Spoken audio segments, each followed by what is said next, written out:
What is mindfulness? Mindfulness is a tool that has become exceedingly popular recently. Only a few years ago the general public would not be familiar with the term, whereas today it's something we hear about all the time in a range of different contexts. In some ways this is a good thing. Mindfulness is a great tool to be aware of, and it can be used to greatly improve your concentration, awareness and happiness. It can however also be a bad thing, because it has been misappropriated in many instances and many people don't actually really understand what it means anymore. With that in mind, let's take an in-depth look at what mindfulness is and what it is not, and how you can start using it to improve your life. The basics.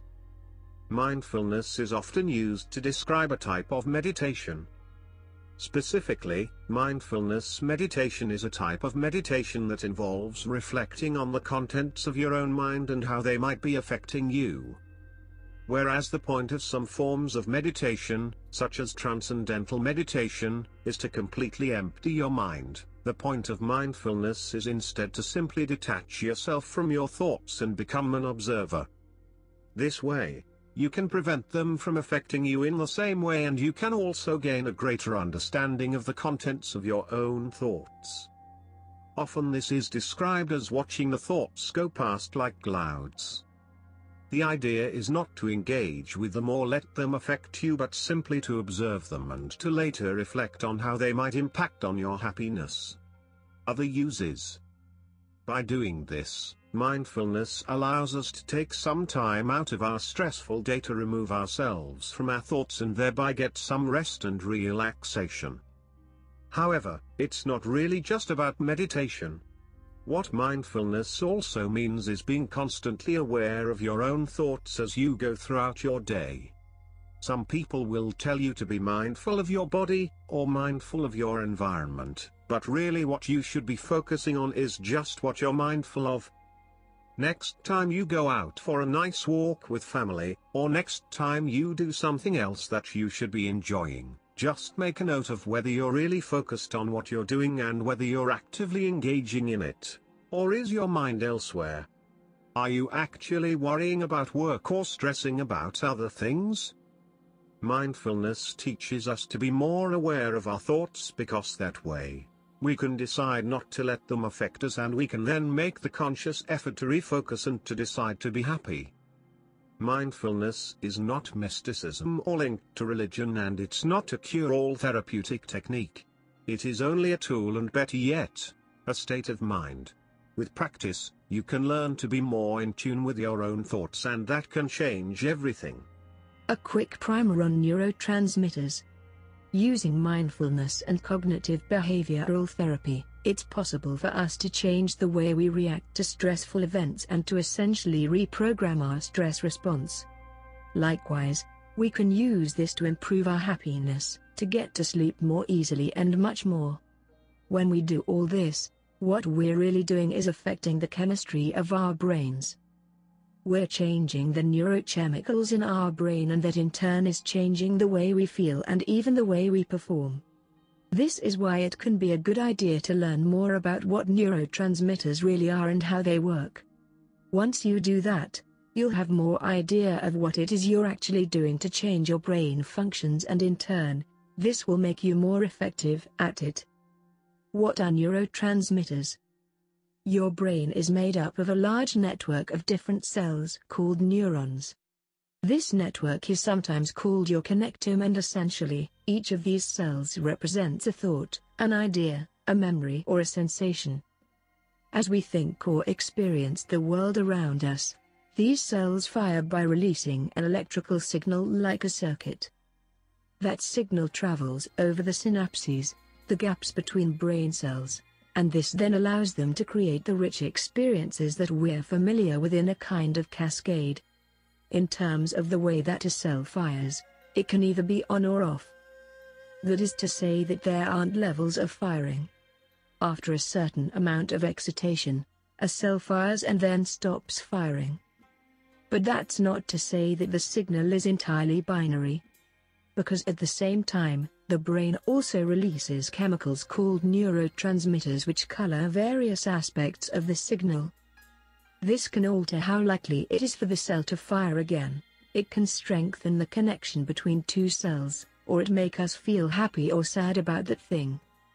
Your brain chemistry. Your brain is filled with neurotransmitters which affect receptors on brain cells and have a short lifespan.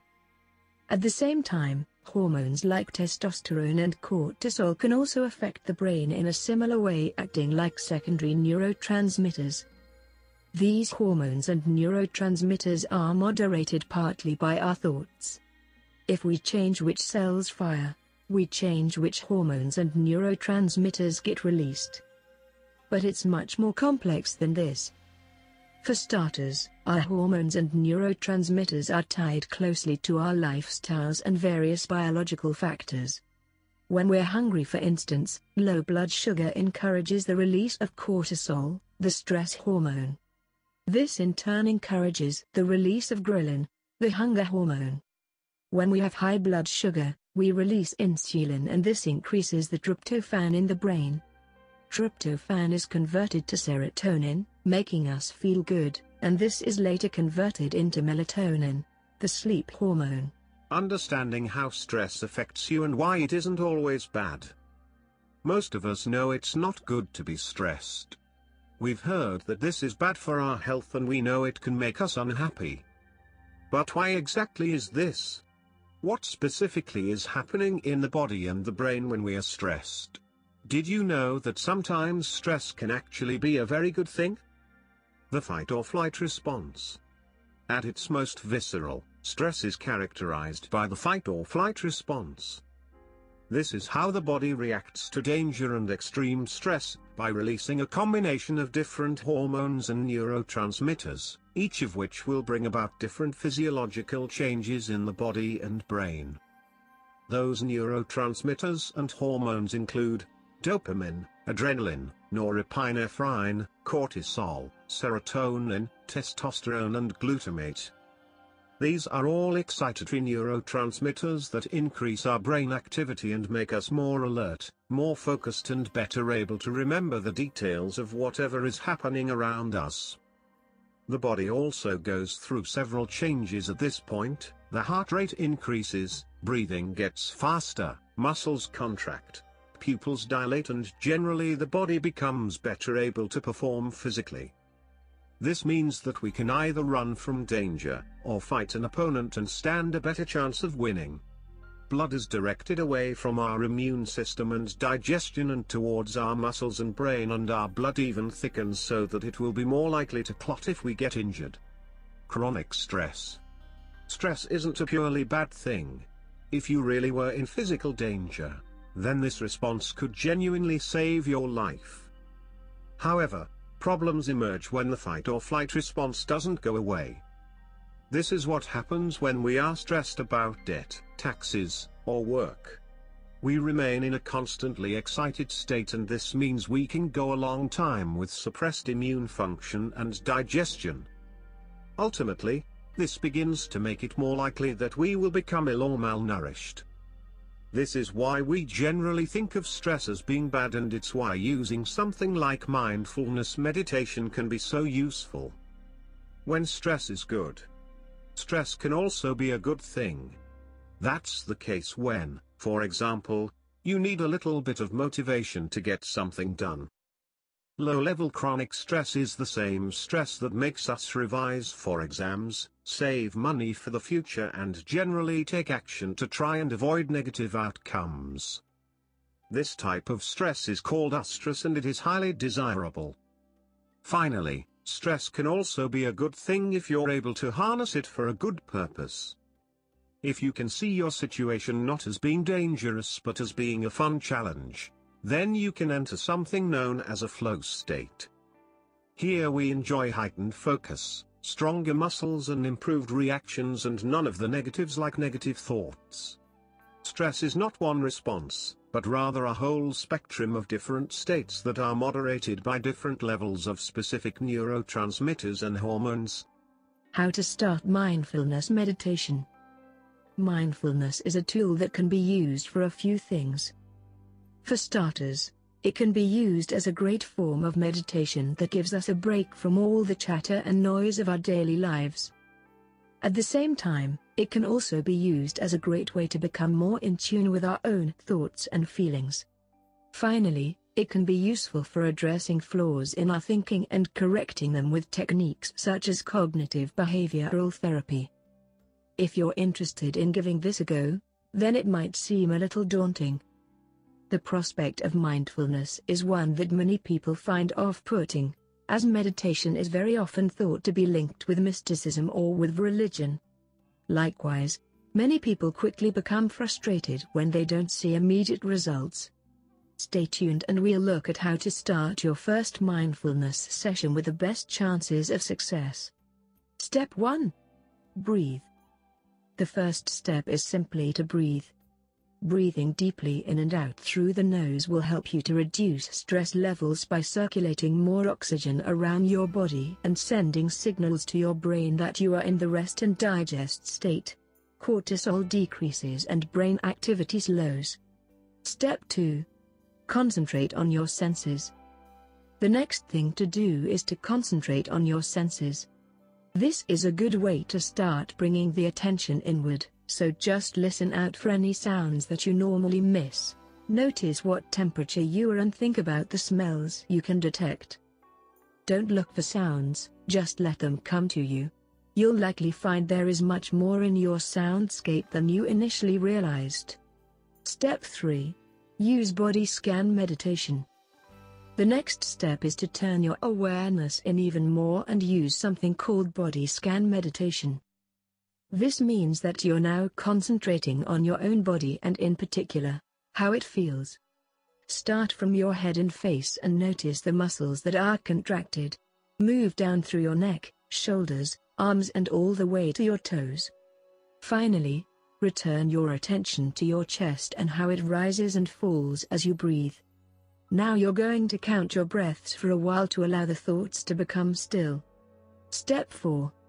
Let your mind do what it wants. Finally, you're going to allow your mind to do whatever it wants. That means allowing it to wander, allowing it to sit still. Whatever it wants. The point is that you are going to remain detached from the flow of thoughts, and while you might notice them, you're not going to get caught up in them. When you notice yourself getting lost, simply bring yourself calmly back to the center. Don't apply any pressure on yourself during this process. Don't expect immediate results and don't worry if you need to stop to itch. The whole point is to just allow yourself a gentle break, and the more you push for results, the less likely they are to come. How to control anxiety during stressful moments. Imagine that you have an interview for a big job you want coming up, and imagine that said job interview is with someone very important, who has a reputation for being tough. In the build-up to this event, you will probably find yourself feeling very anxious and nervous. This will trigger the release of fight or flight hormones like adrenaline, cortisol and norepinephrine. As such, you will start shaking, you will start sweating, your pupils will dilate and your muscles will contract. This stress response is designed to help us if ever we get into a physical confrontation or we need to run away. But when we're in a situation like an interview or a date, it really doesn't help. So the question is, what can you do to overcome this and stay calm even in high-pressured situations? Luckily, there are a few methods that are known to work quite well. Breathe. The first thing to do is to remember to breathe. And don't just breathe, breathe deeply. When you do this, you will be able to instantly engage your parasympathetic nervous system, which is responsible for the rest and digest state that we can go into. This state is actually the exact opposite of fight or flight, and it helps us to feel calmer and more relaxed. The worst thing you can do when you start to panic is to breathe faster and more slowly, as this just makes you more stressed and can eventually cause you pass out if things get really bad. Lean into it. Another tip? Don't worry about being stressed. Too often, we get stressed and anxious and then try to fight it. Unfortunately, Fighting stress is completely counterproductive, as the more we fight, the more we raise our fight or flight response even more. Eventually this causes our heart rate to run more quickly, our muscles to contract more, and for us to become even more tense. At this point, you're now stressed about being stressed. So instead, the goal should be to help yourself accept the stress and recognize it for what it is. Stress makes you your strongest and most powerful. Instead of trying to fight it, instead just let it happen, but give it a positive spin. This might mean thinking of your situation as a challenge, or it might mean thinking of an idol you know who has handled a similar situation well. Rise to the challenge and enjoy your body getting worked up, ready to enhance your performance. If you can do all this well, then you can eventually tap into enhanced performance without the feelings of dread or the crawling stomach that can come from regular stress. If you do this really well, then it can become a flow state, which is a state of heightened performance characterized by reduced activity in the frontal cortex. So just concentrate on the task at hand, give it full focus, feel your body become more alert and toned, and tell yourself, game on. How to breathe correctly and what it can do for you.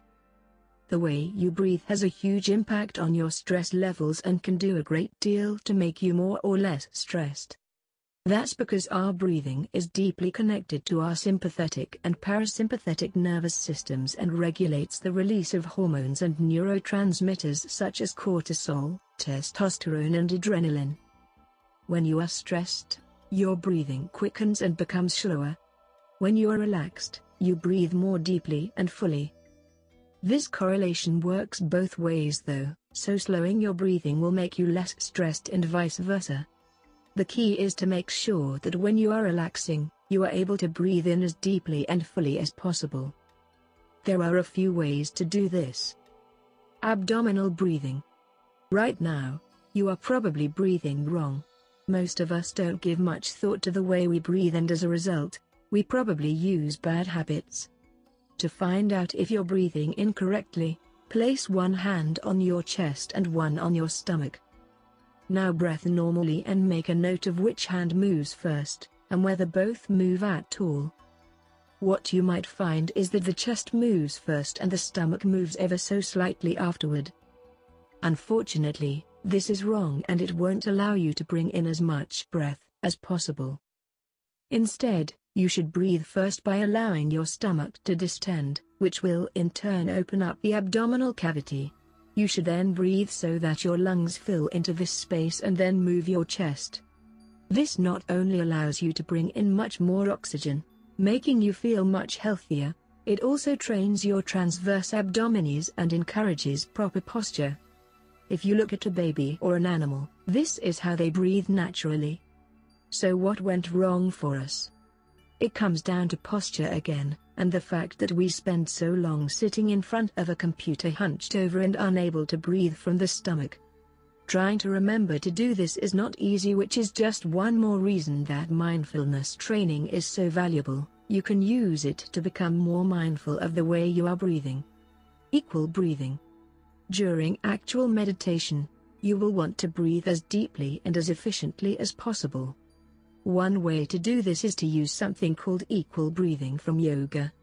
This involves breathing in and out through the nose and counting the seconds for both the inhalation and exhalation, making sure that they are equal. Ideally, you're trying to breathe in and out for 3 good seconds or more, which will allow you to completely fill and then completely empty the lungs, refreshing the oxygen in your body. Use this at the start of your mindfulness meditation and it will help you to become more relaxed and more focused, and will help you improve your breathing in the long term too. How to use cognitive behavioral therapy to change your life. Mindfulness is a type of meditation that encourages us to step back from what's going on in our minds and to learn to detach ourselves from it. We're not trying to silence our thoughts, but rather we're trying to just change the way that we respond to them. Know that your negative emotions are not who you are. They are temporary and they will pass. You can take mindfulness even further than this when you combine it with CBT. One of the biggest parts of this therapeutic approach is something called cognitive restructuring. Simply, cognitive restructuring means changing the way that you think in order to be healthier, more adapted and even more focused and productive. This creates a two-step process. We use CBT in order to identify our thoughts and become familiar with them, and then we use cognitive restructuring in order to then change them. How does one go about this? There are actually a few methods. 1. Thought challenging. The first step is something called thought challenging. The idea here is to look at the thoughts and beliefs you have and then to challenge them to find out if you should really believe them or not. So for example, if you are afraid of public speaking, you might find that it is because you believe you are likely to stutter and that if you do stutter, people will laugh at you. So now your objective is to challenge those thoughts and identify if they're valid concerns or not. How likely are those things to happen? Could you cope if they did? In this particular case, what you would hopefully realize is that most people are kind enough that they won't laugh at you if you stutter. Instead, they'll be more likely to just listen politely until you finish. Likewise, you'll realize that it doesn't really matter what strangers think of you. You are never going to have to see again most likely. 2. Hypothesis testing. The next stage is hypothesis testing. This is similar to thought challenging, except we're stepping things up a notch. How? By actually testing the theory and seeing if it's founded in reality. So instead of just challenging the thought, we're actually going to see if it holds up. If you're afraid of public speaking because you think that you might choke and people will laugh at you, then what you need to do is go up on the stage and perfectly not say anything. You'll find this is incredibly awkward, but what you'll also find is that no one laughs and nothing bad comes of it. You've tested the hypothesis and found that it's untrue. The worst case scenario really isn't that bad. There are other tools you can use in CBT too. These include the likes of reassociation and other strategies borrowed from behaviorism. Ultimately, these two methods are the cornerstones of what makes this method work. How to use cognitive behavioral therapy to get to sleep easily. If you are suffering from insomnia or otherwise find it hard to get to sleep, then you will find that this can have unpleasant and unwanted knock-on effects in every area of your life. Sleep is critical for our mood, our immune system, our memory and much more, and if you struggle to drift off, then you won't be running on all cylinders the next day.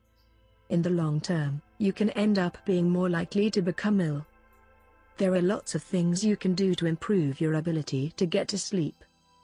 Improving the environment you're sleeping in will help, for example, as will making sure that you're relaxed before bed and avoiding things like caffeine or action-packed computer games right before you drift off. Your ability to sleep also has a lot to do with your mental state, and if you can't get in the right mind frame for sleep, then no amount of sleep hygiene is going to help.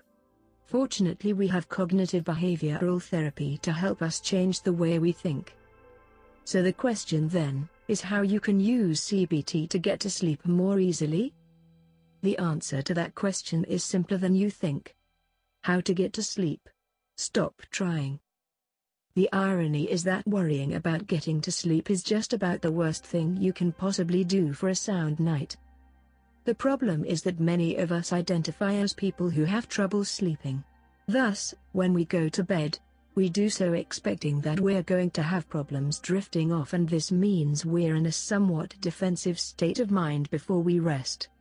This in turn causes more problems because it means we are not going to bed essentially during a stress response. We are stressed that we are not getting to sleep ironically, and this in turn means that we'll end up beating ourselves up, tossing and turning and getting more and more aggravated that we aren't actually resting. Have you ever looked at the clock, seen that it's 4 a.m., and just felt a sense of dread about what tomorrow is going to be like?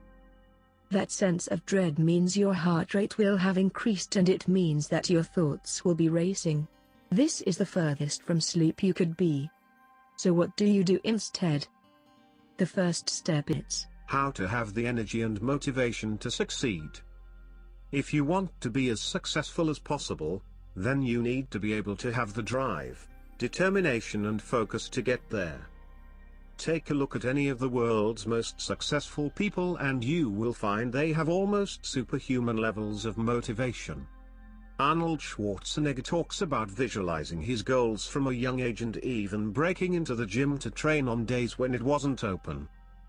Dwayne "The Rock" Johnson frequently posts on Instagram his alarm going off at 4 a.m. in the morning when he gets up to train.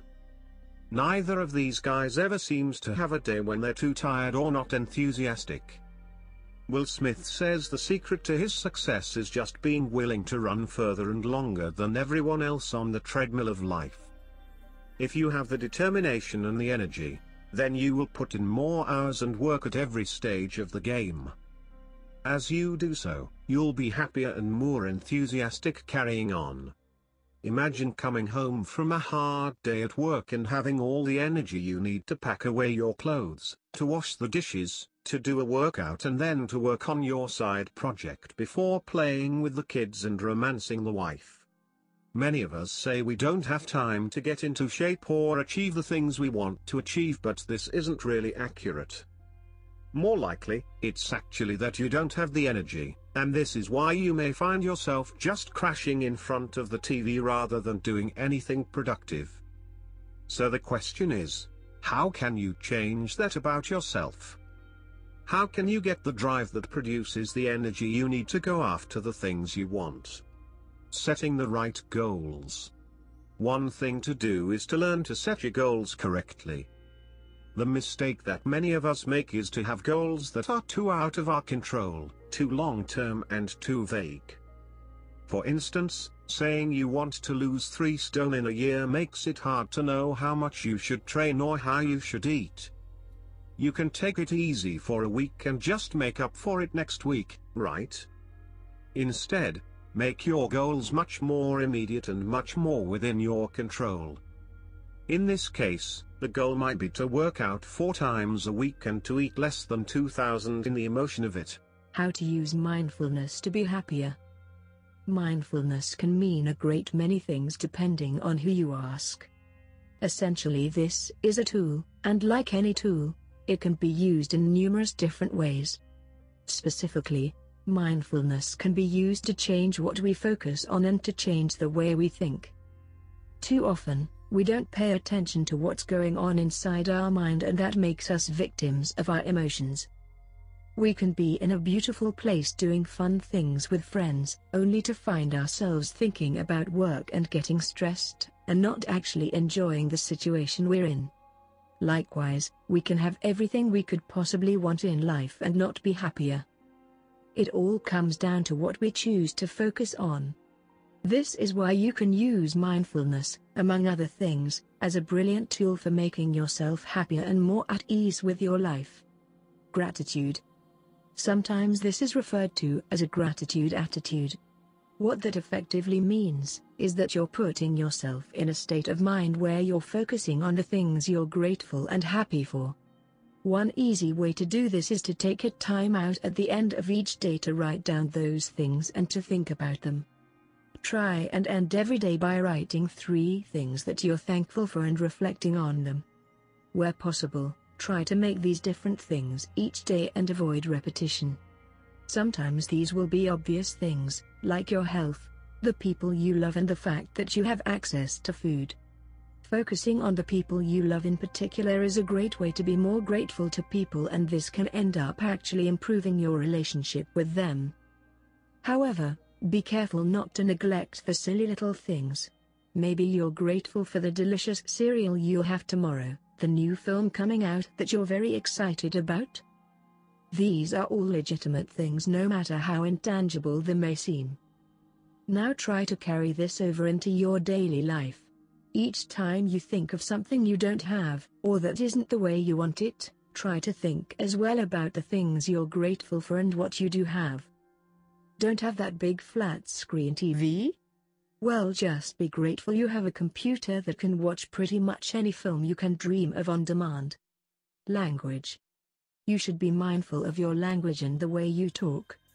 This can have a big impact on your gratitude attitude, as well as other people's perception of you. For example, reducing how much you complain is something that can be very worthwhile. The next time you find yourself saying anything negative, try and follow it up with a positive thought that counteracts it. You'll feel happier and people will think of you as a more positive person they want to be around.